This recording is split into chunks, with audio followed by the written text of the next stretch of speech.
भावा बहिणीनं आता मी चून बनवणार आहोत.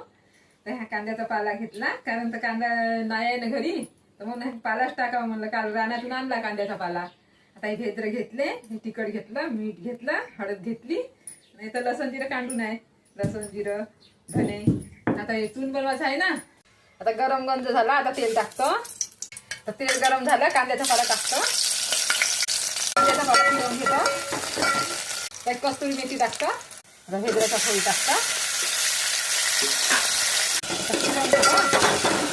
आता हे लसण जिरं धने सगळं कांदीला टाकतो. आता तिखट मीठ हळद सगळं टाकतो. आता पाणी टाकतो थोडंसं. आता याला कढई देतो, मग याच्यात चून भरतो. आता इथं हरभऱ्याचं चून घेतलं मी ना, तिकडे कढईपर्यंत. आता इकडे चून भिजवून घेतो.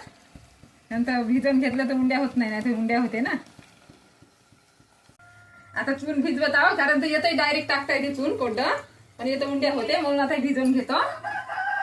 आता इथं चून वरत आहो. आता पाणी टाकून घेतो. आता चांगलं फिरवून घेतो. एक अर्धी उंडी राहिली तर निघून जाते. आता चांगली खात्री येऊ देतो याले. तिकडे चून बनत आहे तोपर्यंत इथं कधी भिजवतो. शिजलं आता आमचं चून. आता उतरवून घेतो. पहा कसं बनलं. आम्हाला तर खूपच चून आवडते. तुम्हाला कोणाकोणाला आवडते सांगा बरं.